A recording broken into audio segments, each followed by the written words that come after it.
사회가 지금 탄핵으로 인해서 많이 혼란스럽고 어지럽습니다. 이럴수록 우리는 마음을 좀 다잡아야 되겠습니다. 헌법재판소로 이제 넘어갔어요. 헌법재판소에서 어떻게 판결하느냐에 따라서 대통령의 거취가 이제 결정이 될 텐데요. 혹자들은 촛불의 힘으로 헌법재판소를 압력을 가해서 대중이 원하는 것을 얻어내자 하면서 부추기고 있고, 또 어떤 사람들은 그러면 안 된다. 법은 법대로 잘 따져서 정말로 올바른 판결을 헌재가 내릴 수 있어야 한다. 이렇게 말하는 사람들도 있습니다. 여러분은 어떤 입장에 서 있는지 잘 모르겠습니다만, 제가 볼 때는 이제 촛불이 헌재한테 좀 권한을 위임하고 법리를 따라서 잘 따져서 대통령의 거취를 결정하는 것이 맞다고 생각합니다. 다수의 힘이라고 하는 게 때로는 정의가 될 수 있죠. 그러나 때로는 정의가 되지 못할 때도 있어요. 그래서 법을 만든 것이고, 그 법을 국민들 스스로가 어떤 감정과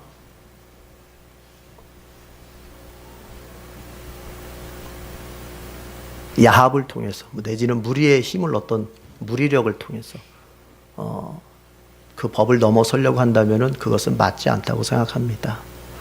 여러분, 우리가 기도할 것은 정말 헌법재판소가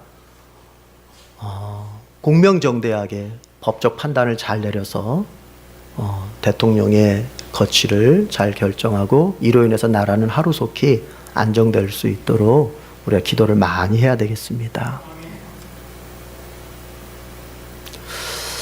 우리가 박 대통령에게 실망했던 그 실망한 마음이 어느 때보다도, 어떤 대통령보다도 더 컸던 것은 그분에 대한 신뢰와 확신의 마음이 있었기 때문이라고 생각합니다. 역대 대통령 가운데에서 과반이 넘는 그 투표수를 얻은 대통령이 없어요. 51%가 넘었으니까. 그만큼 국민들이 믿었고 신뢰했고 잘할 것이라고 확신했고, 그런 얘기가 있었잖아요. 가족도, 책임져야 할 가족도 없고 주변에 사람들이 그렇게 많지 않기 때문에 어떤 비리나 이런 게 없이 아주 청렴하게 잘할 것이라 이렇게 생각했던 바가 있거든요. 그런데 전혀 엉뚱한 데서, 엉뚱한 사람에 의해서 이런 일들이 터지니까 그 기대감이 컸던 만큼 사람의 실망감도 더 커진 것 같아요.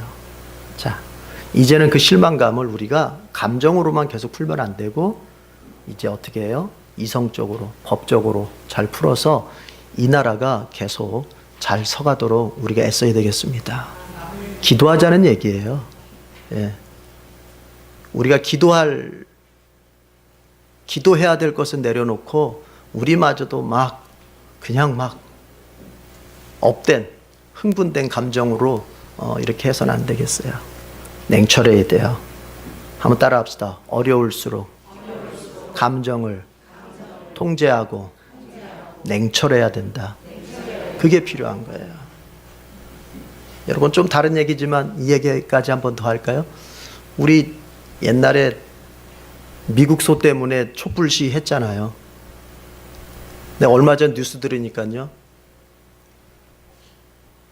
미국산 소고기 수입이 호주산 수입을 넘어섰답니다. 1위예요, 1위. 무슨 얘기죠? 그 통계는 어떤 의미죠? 그때 촛불 들고 나왔던 분들 지금 미국산 소고기 열심히 먹고 있는 거예요. 그분들이 안 먹어주면은 일이 할 수 없어요. 무슨 얘기입니까? 그렇다고 촛불의 시위나 이런 게 잘못됐다는 얘기 절대 아닙니다. 어디에서 그렇게 얘기하지 마세요. 우리 목사님 이상하다. 아니에요. 그런 얘기가 아니에요. 그렇게 해야 될 땐 그렇게 하고 또 차분해져야 될 땐 차분해지자는 얘기예요. 그래서 앞뒤를 가리고 우리가 어떻게 하는 것이 정말 이 난국을 더 잘 수습할 수 있을까를 이제 머리를 맞대서 이성적으로, 법리적으로 해결해야 되겠습니다. 개인적인 일도 마찬가지예요. 여러분, 우리가 살면서 위기를 다 겪고 우리가 살면서 전혀 생각지 못했던 일들, 정말 어처구니 없는 일들 경험할 때 있어요. 그때 어떻습니까? 당장에 우리 안에서 일어나는 것은 감정적인 반응이 일어나게 돼 있어요. 두렵거나 무섭거나 분노하거나 놀라거나 이런 감정적인 반응이 먼저 올라와요. 그게 사람이에요. 자, 그런데 보십시오.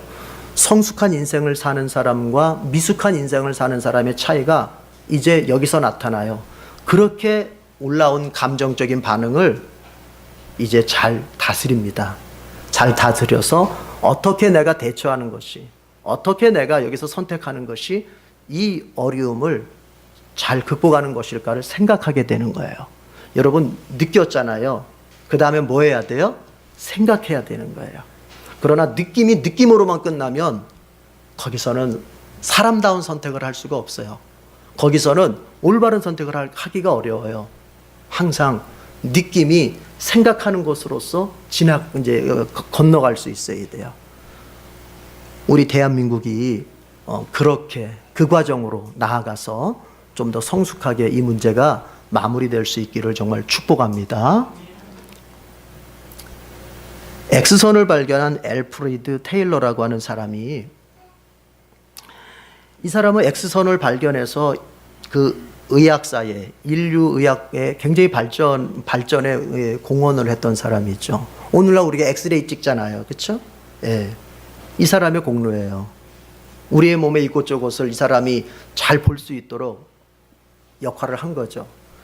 그런데 다른 사람에게는 이렇게 좋은 유익을 준 사람임에도 불구하고 정작 본인은요, 그 X선을 발견하기까지 수많은 실험을 하는 동안 X선에 노출이 돼서 피부암에 걸리게 됩니다. 그리고 이제 그 앨프리드 테일러가 피부암으로 임종을 맞이하는 순간이었는데 그는 이렇게 고백했다 그래요. 저는 저의 삶을 후회하지 않습니다. 다시 태어나도 이 길을 걸을 것입니다. 여러분, 사람의 행복이라고 하는 것은요, 다른 데서 찾으려고 하면 안 돼요. 내가 가고 있는 이 길을 확신하는 데서 오는 거예요. 내가 가고 있는 이 길이 옳은 길이고 내가 가려고 하는 이 길이 정말로 나에게 복된 길이라고 하는 확신이 있을 때 그 사람은 행복한 거예요. 그래서 사람의 행복은 자기가 그 사람이 가지고 있는 조건에 좌우되는 것이 아니라 확신에 좌우된다고 봐도 틀리지 않습니다. 여러분, 지금 여러분이 가고자 하는 그 길이 있어요. 지금 가고 있는 그 길이 있어요. 자, 그것을 떠밀려서 가는 게 아니라, 어쩔 수 없이 가는 게 아니라, 그냥 먹고 살기 위해서 그냥 내가 마지못해 가는 게 아니라, 이 길을 가는 것은 옳은 것이고 이 길을 마땅히 가야 되는 것이고 이 길을 가는 것이 내게 복된 것이라고 하는 확신이 있을 때 내가 행복해지는 거예요. 여러분, 행복이라고 하는 것은 확신에서 오는 겁니다. 어떤 것을 선택할 때마다 항상 그래요. 우리 성도들이 항상 인생의 길을 가면서, 특별히 우리는 신자 아닙니까? 믿음의 길을 가면서 이 믿음의 길이 정말로 내가 다시 태어나도 걸어가야 할 길이라고 하는 그런 확신이 들 정도로 이 믿음의 길을 갈 때 우리는 이 믿음의 길이 짐이 되지 않고 이 신앙의 길이 우리에게는 부담이 되지 않고 우리에게 행복으로 다가오게 되는 거예요.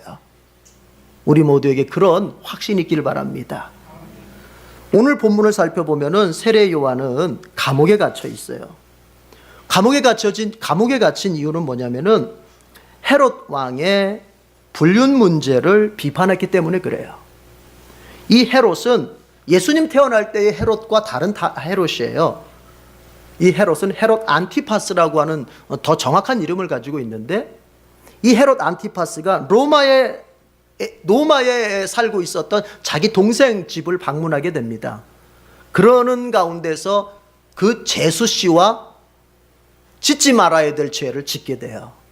그리고 나서 이 헤롯 안티파스가 자기 집으로 돌아와서는 자기 아내와 이혼을 해버리고 그 제수 씨와, 즉 헤로디아와 결혼을 해버립니다. 이것을 세례 요한은 아주 만천하에 드러내놓고 비판을 해요.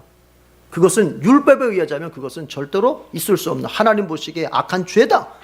동생의 아내를 뺏어서 그렇게 네 아내를 삼는 것은 그것은 율법에서 금하는 거잖아요. 그렇기 때문에 세례 요한이 그것을 강력하게 비판을 해요. 그러자 헤롯은 그것에 대한 분노, 그것에 대한 그 원한을 가지고서 세례 요한을 감옥에 가둬버리는데, 마카이루스라고 하는 요새의 토굴 속에다가 가둬버려요. 거기는 지하 감옥이에요. 바로 그 세례 요한이 그 감옥에 갇혀 있으면서 이제 예수님께 대한 한 가지를 생각하게 됩니다. 여러분,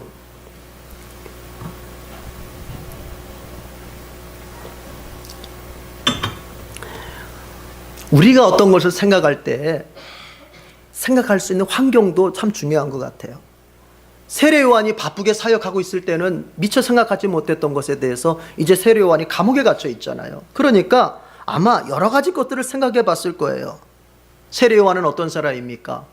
메시아의 길을 준비하라고 하나님께로부터 부름받은 심부름꾼, 하나님께 부름받은 사명자 아닙니까? 바로 자기가 그렇단 말이에요. 그런데 지금 자기가 어디에 있어요? 감옥에 갇혀 있어요. 이제 어쩌면 자기는 곧 죽을지도 몰라요. 그런 마당에 내가 메시아라고 인정해 주었던 그 예수가 정말 메시아가 맞을까? 나는 그 예수가 메시아라고 믿어서 그 예수를 만인 앞에 세상 죄를 지고 가는 하나님의 어린 양이라고 내가 후원해 주었고 선포해 주었는데, 그 예수가 정말 메시아가 맞는 것일까? 이런 의구심이 생기는 거예요. 그런 중에 세례 요한이 감옥에서 제자들을 이제 통해서 예수님에게 보냅니다. 제자들을 보냅니다. 그리고 그 제자들을 통해서 질문을 합니다. 오실 그분이 당신이십니까? 그렇지 않으면 우리가 다른 분을 기다려야 합니까? 이런 질문을 예수님 앞에 드리게 되는 거예요. 여러분, 세례 요한의 이런 모습을 보면서 우리가 먼저 생각할 게 있어요. 여러분 따라합시다. 믿음 좋은 사람도 약해질 때가 있습니다. 그럼요. 세례 요한은 분명히 예수님이 메시아라고 하는 것을 확신했던 사람이에요. 그래서 그를 선언해 주었고 후원해 주었어요. 그런데 여러분 보세요. 믿음이 아무리 좋은 세례 요한도 자신이 감옥에 갇히고 자신이 곧 죽음의 위기에 들어가고 이렇게 어려워지다 보면 믿음이 약해졌어요. 우리도 그런 거예요. 여러분, 아무리 믿음 좋은 사람이라 할지라도 언제든지 도전을 받을 수 있고, 그러는 과정 속에서 믿음이 약해지고 심지어 넘어지기까지도 할 수 있습니다. 그렇기 때문에 오늘 내가 믿음이 좋다고 해서 교만할 게 없어요. 내 믿음 언제든지 약해질 수 있고 넘어질 수 있는 거예요. 여러분, 우리 잘 알고 있죠. 예수님께서 잡히시던 날에 베드로가 뭐라고 고백했습니까? 주님, 다른 사람은 주님을 다 버리고 도망갈지 몰라도 저는 주님 곁에서 내가 주님을 지켜드리겠습니다. 그러자 예수님께서 딱 한마디 하세요. 베드로야, 새벽 다가올 때 네가 나 3번 모른다고 할 것이다. 그리고 어떻게 됐습니까? 정말 그렇게 베드로는 예수님을 3번이나 부인해 버렸습니다. 호언장담했습니다. 여러분, 믿음이라고 하는 건요, 말에 있는 게 아니에요. 내가 믿습니다 할렐루야 한다고 되는 게 아니에요. 믿음은 장담할 수 없는 거예요. 우리의 믿음은 언제든지 약해질 수 있고 언제든지 넘어질 수 있어요. 저는 그래서 성도들을 바라볼 때 여러분, 믿음이 좋았다가 믿음이 약해질 때가 있잖아요. 그럴 때 저는 성도들을 무시하지 않습니다. 왜요? 나도 그래요. 그리고 우리가 다 그런 존재들이에요. 다 그래요. 자, 그런데 여러분, 이거 한번 생각해 봐요. 나도 믿음이 강할 때도 있지만 약해질 수 있고 넘어질 수도 있다고 하는 것을 인정하는 게 왜 중요할까요? 그걸 인정하는 게 중요하거든요. 그래야만 내가 겸손해질 수 있기 때문에 그렇습니다. 그러면 겸손해지는 게 왜 중요합니까? 여러분 이건 한번 따라해 보세요. 겸손해질 때 내가 안 아프다. 겸손해질 때 내가 안 아파요. 내 마음이 어떤 면에서 아플 때는요, 내가 높아져 있을 때예요. 내 마음이 섭섭하고 내 마음이 어떤 관계 속에서나 어떤 내가 일하면서나 내 마음이 아픈 것은 내 마음이 높아져 있을 때예요. 여러분, 우리가 주님 앞에 이런 고백을 잘 드리죠? 주님, 제가 부족합니다. 정말 주님, 저 부족해요. 너무 부족하고 어리석고 연약해요. 우리 주님 앞에 이런 기도 잘 드려요. 저도 그래요. 매일 기도 드릴 때만 나오는 얘기는 주님, 정말 제가 부족합니다. 그런데 이거 진심입니다. 진심입니다. 저 진심으로 드리는 거예요. 정말 제가 부족하다고. 그런데 보세요. 하나님은요, 그 부족하다고 하는 저의 고백이 진심인지 아닌지 테스트를 해보시더라고요. 그 테스트 방법이 뭔지 아세요? 어떻게 테스트하는지 아세요? 저뿐만 아니라 여러분들 마찬가지, 우리 모두 마찬가지예요. 내가 주님 앞에 정말 저 주님 부족해요. 연약한 저를 정말 이렇게 구원해 주셔서 정말 감사해요. 저 정말 연약해요. 이거 진심이에요. 그런데 그게 진짜인지 아닌지 테스트해 보시더라니까요. 어떻게 해요? 다른 사람이 나를 비판하게 함으로써 테스트해 보세요.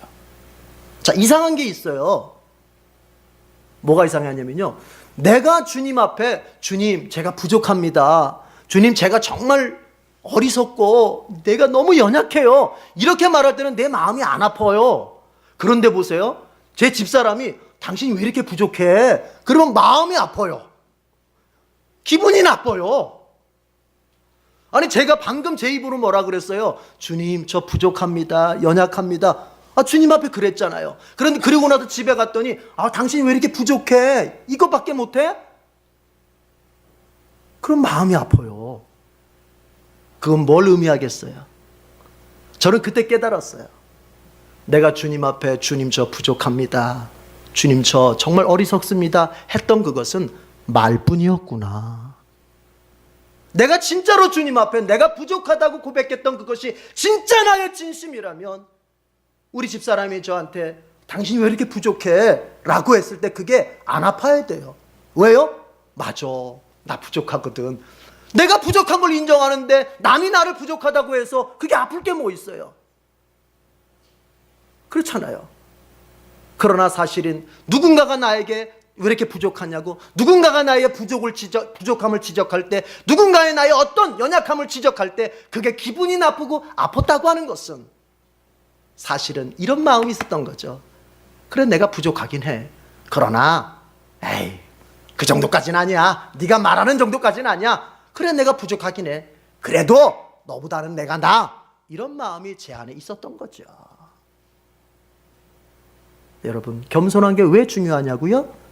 겸손할 때 내 부족함을, 나도 언제든지 약해질 수 있고 나도 언제든지 넘어질 수 있는 그런 부족한 사람이라고 하는 걸 인정할 때 여러분, 내 마음이 안 아파요. 제 집사람이 저보고 아무리 무능한 남편, 부족한 남편이라고 얘기를 해도 내 마음이 안 아파요. 오히려 맞아. 그리고는 겸손히 인정하면서 주님 앞에 도움을 구하게 되는 것입니다. 내 믿음이 언제든지 연약해질 수 있다고 하는 것을 인정하는 것이 왜 중요한지 아시겠어요? 겸손해질 수 있기 때문에 그래요. 겸손해지는 것이 왜 중요한지 아시겠어요?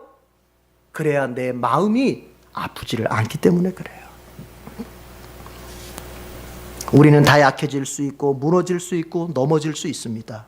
이때 중요한 것은 오늘 세례 요한이 그랬던 것처럼 예수님께 도움을 청하는 것입니다. 오늘 세례 요한이 예수님께 도움을 청했잖아요. 정말 맞습니까? 여러분, 근데 중요한 게 있어요. 세례 요한이 예수님께 도움을 청할 때 누구를 보냈습니까? 제자들을 보냈죠. 무슨 얘기죠? 우리는 때로 내 연약함 때문에, 부족함 때문에 내 믿음이 약해져가 지금의 나의 믿음의 수준으로는 나에게 당면된 이 현실을 감당할 수 없어. 마음이 너무 힘들고 괴로워. 그럴 때 여러분 어떻게 해요? 우린 예수님께 도움을 청해야 된단 말이에요. 그런데 보세요. 그 예수님께 도움을 청하는 과정 속에 뭐가 개입되냐면요, 다른 지체들을 찾는 게 포함되어 있는 거예요. 세례 요한이 예수님을 찾을 때 자기의 제자들의 도움을 받아서 예수님께 질문을 던지고 예수님을 찾았던 것처럼 우리의 부족함과 우리의 무너짐과 우리의 실패함이 가득할 때, 그래서 내가 어떻게 할 줄 모르겠고 내가 어디로 가야 할 줄 모르겠고 이 현실을 내가 어떻게 지혜롭게 감당해야 될지 몰라 할 때, 우리는 직접 예수님께 나아가서 예수님 도와달라고 그렇게 요청을 하기도 하지만, 그래도 내 심령의 답답함이 풀리지 않을 때 내 가까이에 있는 교회 안에 있는 지체를, 목사를, 구역장을 찾아서 도움을 청하고 같이 얘기를 나누고 같이 믿음의 이야기들을 나누면서 같이 자기의 삶을 다시 세울 수가 있는 것입니다. 여러분, 신앙생활을 홀로 하는 게 아니에요. 같이 하는 거예요. 우리 옆 사람에게 그렇게 한번 축복하십시다. 당신과 나는 같이 가야 합니다. 그럼요, 같이 가야 돼요. 절대로 그래요. 절대로. 누구든지 약해질 수 있어요. 그리고 여러분, 교회 안에서 누군가가 약해지거든 절대로 손가락질하면 안 됩니다. 오히려 그를 위하여 기도해주고 그를 격려하고 그를 위로해야 될 것입니다. 예. 자, 그런데 세례 요한이요, 이런 점을 한번 생각해 봅시다. 세례 요한이 왜 갑자기 예수님의 메시아성에 대해서 의구심을 갖게 되었을까? 예수님이 메시아시라고 하는 것을 누구보다도 제일 먼저 알아봤고 강하게 믿었던 세례 요한이 왜 갑자기 예수님의 메시아성에 대해서 의심을 갖게 되었을까? 이 점을 생각해 봐야 돼요. 왜 그랬을까요? 이것은 아마도 제가 해석할 때는 이렇게 저는 바라봅니다. 그것은 세례 요한이 자신의 기대와 다르게 예수님이 행동했기 때문에 그래요. 자, 여러분, 마태복음 3장을 볼 것 같으면 세례 요한의 메시지는 어떤 메시지냐면 심판의 메시지였어요. 도끼가 이미 나무 뿌리에 갖다 놓여졌기 때문에 좋은 열매를 맺지 않는 나무는 이제 아버지께서 다 도끼로 패서 불에다가 집어넣어 버릴 것이다는 이제 하나님의 마지막 경고, 마지막 심판의 메시지를 세례 요한은 주로 전했어요.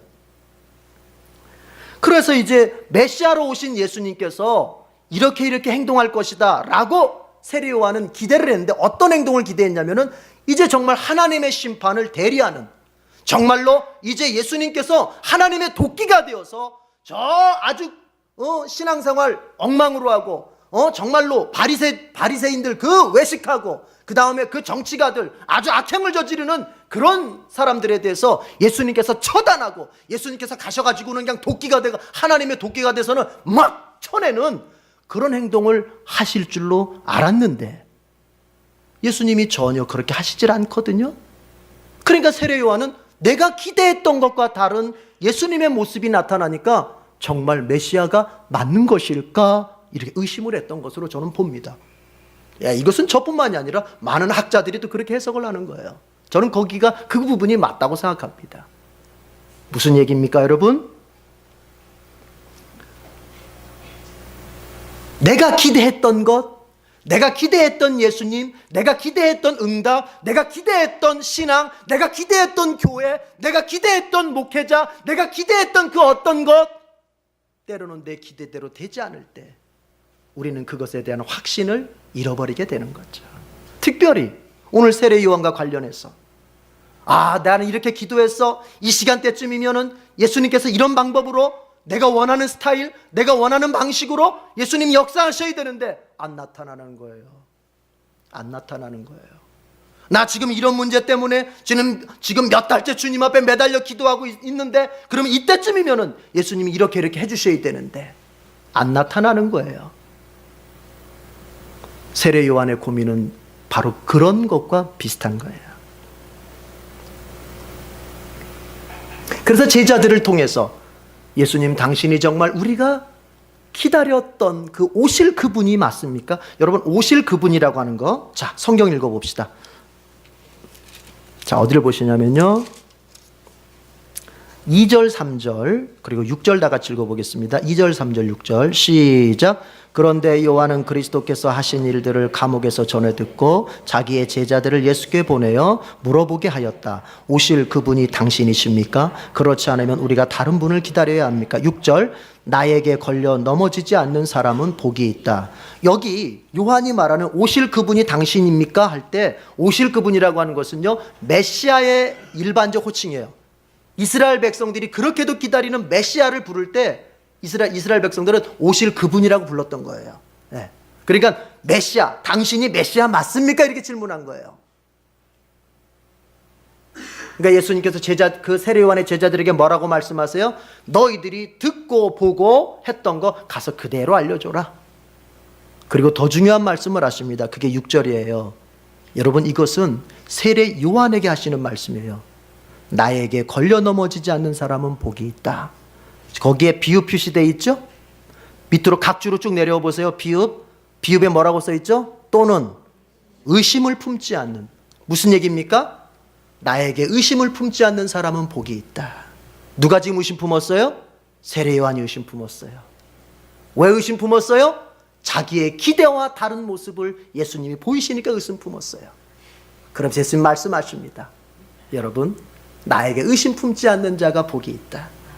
때로는 예수님께서 내가 원하시는 그 모습대로 움직여주지 않습니다. 그렇더라도 그 예수님을 의심하지 않고 확신합니다. 그분의 사랑을 확신합니다. 그분의 능력을 확신합니다. 그분의 함께 하심을 확신합니다. 그분이 나의 책임져 주심을 확신합니다. 그런 자가 복이 있다 얘기예요. 때로는 하나님께서 내가 기대했던 것과 다르게 일을 하실 때가 정말 있어 보여요. 내가 원하는 시간, 원하는 방법, 원하는 열매가 아닌 것으로 나타나 보이실 때가 있단 말이에요. 여러분, 구약성경 예레미야가 그걸 가장 잘 얘기해주고 있죠. 이제 느부갓네살 왕이 바벨론의 군대를 이끌고서 이스라엘 백성을 쳐들어왔습니다. 그때에 이스라엘 백성들은 믿는 구석이 있었어요. 그래도 우리가 여호와의 선민인데, 그래도 명색에 우리가 하나님의 백성인데 저 이방 민족에게 우리가 설마 질까? 그런데 설마가 사람 잡았어요. 바벨론 군대가 이스라엘을 완전히 쑥대밭을 만들어 놨어요. 쑥대밭을. 그냥 망하게 한 것도 아니에요. 완전히 쑥대밭을 만들어 놨어요.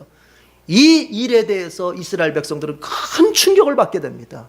아니, 하나님의 백성이라고는 이 땅에 우리가 제일 유일한 민족인데 하나님께서 우리를 책임져 주실 줄로 알고 그렇게 우리는 믿고 있었는데 어떻게 우리를 이방 민족의 손에다 넘겨서 우리를 이렇게 짓밟히도록 만드실 수 있는 것인가 하면서 충격에 빠지게 되는 거예요. 그때 하나님께서 예레미야 선지자를 통해서 말씀하십니다. 그게 예레미야 29장에 나와요. 29장에서 뭐라고 얘기합니까? 너희를 두고 계획하고 있는 일들은 오직 나만이 알고 있다. 너희를 두고 계획하고 있는 일들은 재앙이 아니라 번영이다. 내가 너희들에게 재앙이 아니라 번영을 위해서 이 일을 했다는 거예요. 더 나아가서는 너희에게 너희 미래에 희망을 주려는 것이다. 이 말씀이 예레미야 29장의 30절에 나오지 않습니까? 이스라엘 백성들은 예레미야의 그 얘기를 듣고서도 안 믿어요. 이게 재앙이 아니라니. 이렇게 망했는데, 이렇게 짓밟혔는데 이게 재앙이 아니고 뭐야? 하나님은 자꾸 아니라는 거예요. 이건 재앙이 아니라는 거예요. 너희들을 더 낳게 하시려는 하나님의 또 다른 계획, 아니 하나님의 더 큰 계획의 일부일 뿐이라는 것입니다. 여러분, 지금 내가 겪고 있는 재앙처럼 보이는, 지금 내가 겪고 있는 이 환난, 이 어려움, 이 고통, 이 아픔, 이건 하나님이 우리를 위하여 가지고 계시는 계획의 일부에 불과한 거예요. 과정에 불과한 거예요. 하나님은 우리를 위해서 더 큰 계획을 가지고 계세요. 하나님은 우리를 위해서 더 번영하는 계획을 가지고 계세요. 하나님은 우리를 위해 더 성공적인 계획을 가지고 계세요. 하나님은 우리의 미래에 더 큰 것을 주시고자 하시는 놀라운 계획을 가지고 계세요. 그 과정 속에서 우리의 지금 경험하고 있는 이 아픔과 이 무너짐과 이 실패는 하나의 과정일 뿐이에요.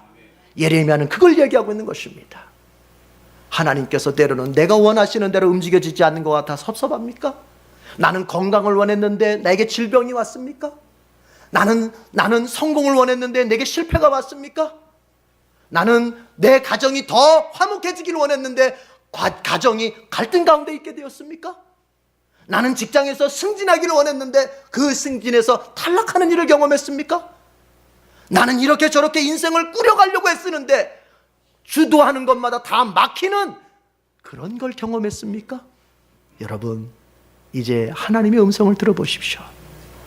그것은 일부일 뿐입니다. 저 더 큰 것을 향하여 가는 과정의 일부일 뿐입니다. 여러분과 저를 두고 계획하시는 하나님의 계획은 재앙이 아니라 번영입니다. 우리 미래에 반드시 희망을 주시려는 하나님의 놀라운 계획이 있음을 꼭 확신할 수 있기를 바랍니다. 세례 요한은 그 일에 실패했어요. 왜요? 지금 감옥에 갇혀 있잖아요. 이제 곧 죽을 수도 있잖아요. 여러분, 이래서 우리가 조심해야 될 게 있어요. 내 입장이 어려울수록, 여러분, 내 입장이 어려울수록 자꾸 믿음의 생각을 가지려고 내 마음을 넓혀야 됩니다. 내가 돈이 줄어들고 또 몸까지 아프고 내가 하는 일들이 자꾸 안 돼서 위축되다 보면요, 내 마음이 오그라들어요. 오그라들어서 자꾸 어때요? 부정적으로 생각이 들고 자꾸 어떤 것들이 괜히 이렇게 막 꼬여지게 되고 이렇게 되는 거예요. 세례 요한이 그런 거예요. 누구도 예외 없어요.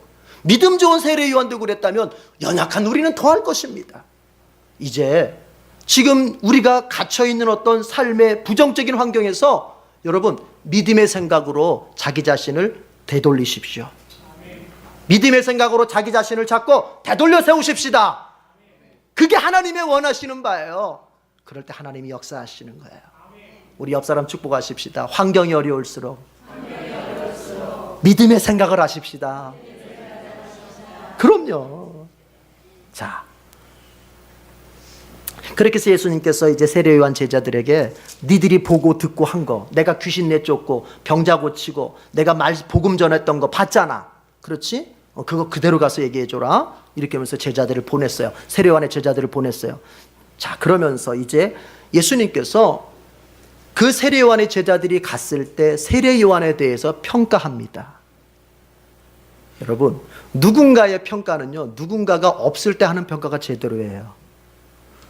여러분에 대한 얘기, 여러분에 대한 평가는요, 여러분이 있을 때는요, 누구든지 아유 집사님, 아유 훌륭하세요. 아유 목사님 훌륭하세요. 아유 아무개씨 훌륭해요. 다 그런 거예요. 그 사람이 없을 때 하는 얘기가 진짜예요. 아유 딱 없을 때 어때요? 아유 그분 이상해. 이러면 진짜 이상한 거예요. 여러분, 우리 이렇게 하십시다. 예수님처럼 그 사람이 없을 때 더 좋은 얘기 해주십시다. 그 우리 아내들이 조심해야 될 게 뭔지 아세요? 남편들 없을 때 애들한테 야 니네 아빠 있지 않니? 이러면서 이제 막 주주주주주주 좋은 얘기면 몰라. 니네 아빠 있지 않니? 그러면서 이제 나쁜 얘기. 이러면 안 돼요. 아빠들도 마찬가지죠. 남편들도 마찬가지죠. 아내가 없을 때, 엄마가 없을 때, 야 니네 엄마 말이야, 우리 가정에서 얼마나 정말 여러 가지를 하면서 애쓰니 엄마한테 좀 잘해드려. 엄마 좀 훌륭하시잖아. 저는 우리 애들한테 항상 그러는데, 우리 집사람은 우리 애들한테 저에 대해서 뭐라고 얘기하는지. 여러분, 가정이 그럴 때 행복한 거야. 예, 그 사람이 없는 곳에서 그 사람에 대한 긍정적인 평가, 긍정적인 얘기를 해주는 거예요. 세례 요한의 제자들이 떠나자 예수님께서 세례 요한에 대해서 이야기하십니다. 여러분 보실까요? 9절 11절 같이 읽어볼게요. 9절 11절 다 같이 시작. 아니면 무엇을 보러 나갔더냐? 예언자를 보려고 나갔더냐? 그렇다. 내가 너희에게 말한다. 그렇다. 그는 예언자보다 더 훌륭한 사람이다. 이 사람을 두고 성경에 기록하기를, 자 11절 시작. 내가 진정으로 너희에게 말한다. 여자가 낳은 사람 가운데에서 세례자 요한보다 더 큰 인물은 없었다. 그런데 하늘나라에서는 아무리 작은이라도 요한보다 더 크다. 무슨 얘기합니까? 지금 예수님께서 여자가 낳은 사람 가운데에서 세례 요한보다 더 큰 인물은 없다는 거. 이 세상 역사 속에서 최고 아니에요? 이 세상 사람들 가운데서 여자의 몸을 빌리지 않고 태어난 사람이 있어요? 혹시 여기 계신 분들 가운데서 어머니로부터 나오지 않고 어디 아래서 태어나신 분들 혹시 있습니까? 없잖아요. 여자로부터 태어난 사람들 가운데에서 가장 높은 사람, 가장 훌륭한 사람이 누구다? 세례 요한이라는 거예요. 세례 요한을 이렇게 평가해 주고 있어요. 여러분, 이것이 중요합니다. 이게 중요한 거예요.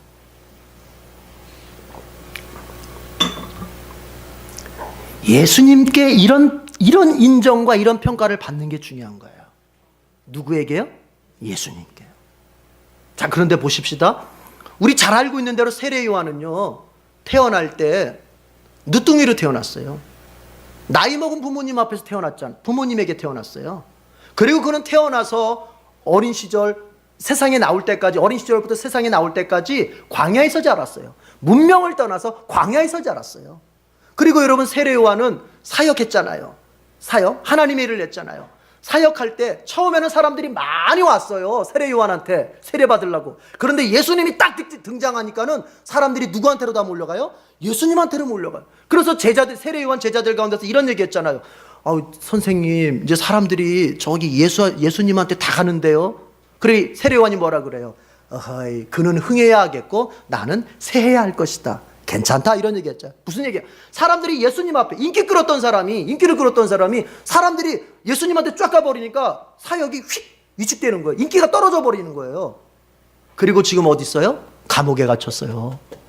그리고 우리 알잖아요. 나중에 어떻게 돼요? 목 잘려 죽게 되잖아요. 여러분, 자 보십시다. 세례 요한의 인생을 태어나면서부터 죽을 때까지를 한번 제가 묵상을 쫙 해봅니다.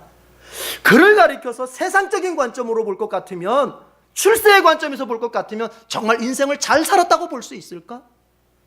어느 것 하나 행복한 곳이 있었을까? 어느 것 하나 정말로 성공했다고 말할 수 있는 그런 부분이 있었을까? 태어나면서 죽을 때까지 과연 무엇이 성공했고 무엇에 출세했단 말인가? 그런데 예수님 뭐라고 말씀하세요? 세례 요한을 가리켜 가장 훌륭한 사람이라고 얘기하는 거예요. 이게 다르다는 거예요. 이게 중요하다는 거예요. 여러분, 우리는 때로 이렇게 돼야 될 때가 있습니다. 세상이 주는 평가에 인정받을 것이냐, 예수님이 주는 평가에 내가 인정을 받을 것이냐, 세상이 주는 성공을 내가 우선취할 것이냐, 예수님이 주시는 성공을 내가 더 귀하게 볼 것이냐, 세상이 주는 부유함을 내가 중요하게 볼 것이냐, 예수님이 주시는 그 부유함을 내가 부중요하게 볼 것이냐. 이게 중요하단 말이에요. 여러분, 신자는 어떤 사람입니까? 신자를 어떤 사람이라고 평가하십니까? 신자는 예수님이 기준인 사람들이에요. 그게 가장 중요한 거예요. 교회를 다닌다, 성경을 얼마나 알고 있다, 기도를 몇 시간 한다, 이것은 다 부차적인 거예요. 누군가가 예수님을 몰랐다가 예수님을 영접해서 예수의 제자가 됐으면은 그에게서 가장 뚜렷하게 나타나야 될 모습은 이제부터 인생의 모든 기준은 예수님이시다. 이 두 가지, 세상의 평가와 예수님의 평가가 일치할 때야 문제가 없지요. 일치할 때 문제가 없어요. 그러나 우리가 살다 보면 불일치할 때가 있어요. 아니, 불일치를 넘어서서 서로 충돌할 때가 있어요. 예수님 앞에 인정받아야 할 때 내가 세상을 놔야 될 때가 있어요. 내가 세상 것을 붙잡으려다 하다 보면은 예수님으로부터 멀어지는 순간도 있단 말이에요. 그럴 때 우리는 어떻게 선택해야 되는 것이냐? 어떤 인생이라고 하는 건 정말 그렇습니다. 세상적으로는 정말 잘 살았다, 세상적으로는 저 사람 정말 성공했다, 이렇게 평가받는 그 사람이 하나님 보실 때, 예수님 보실 때는 가장 실패한 인생처럼 보이는 것도 있는 거예요. 반대로 세상으로 보자면 별 볼 일 없었고, 세상으로 보자면 오히려 실패한 것처럼 보이는 그 사람이 예수님 보실 때는 가장 성공적인 사람으로 보일 때가 있어요. 여러분 아시죠? 유대인들이 회당에서 예배를 드릴 때 헌금을 냈습니다. 그때에 여러분, 예수님께서 과부의 헌금을 보면서 가장 많이 드린 헌금이다, 그렇게 얘기를 했습니다. 그런데 그때 과부가 드린 헌금은 두 렙돈이라고 하는 것은 오늘날 말하면 동전이에요. 동전을 냈어요. 그런데 예수님께서는 가장 많은 걸 드렸다, 가장 많이 드렸다, 이렇게 말씀하셨어요. 바리새인들은 지폐를 내고 바리새인들은 금덩어리를 냈을지 모르겠어요. 그러나 동전을 낸 그 여인을 가리켜 예수님 보실 때는 네가 가장 많이 했다 말씀하셨어요. 무슨 얘기를 하는 겁니까? 예수님이 보시는 평가와 세상이 기준하는 평가가 때로는 다를 수 있다는 거예요. 그러면 우리는 선택을 해야 돼요.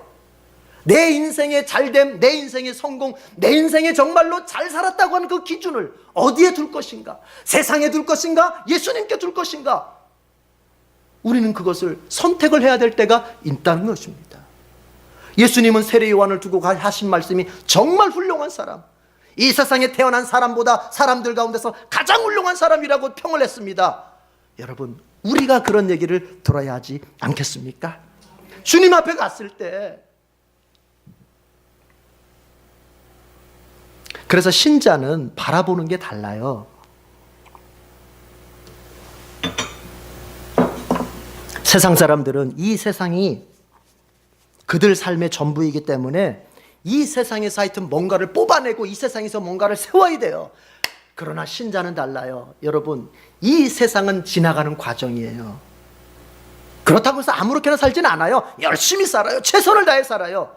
그러나 지금 이 시간보다 더 중요한 시간이 있어요. 우리 주님께서 다시 오셔서 나를 만나시는 그 순간에 내가 주님 앞에서 어떤 칭찬과 어떤 평가를 받을 것인가를 신자는 더 크게 보는 법입니다. 기쁨도 마찬가지예요. 여러분, 이렇게 생각해요. 세상 사람들이 볼 땐, 야, 예수 믿는 사람들은 무슨 재미로 살아? 뭘 먹기를 해, 뭘 놀기를 해, 뭘 게임을 하기를 해, 뭘 그냥. 여러분, 우리라고 해서 왜 먹는 즐거움을 모르고, 우리라고 해서 왜 노는 즐거움을 모르고, 우리라고 해서 몰려다니면서 관광 다니는 즐거움을 왜 모르겠습니까? 그러나 이것이 있는 거예요.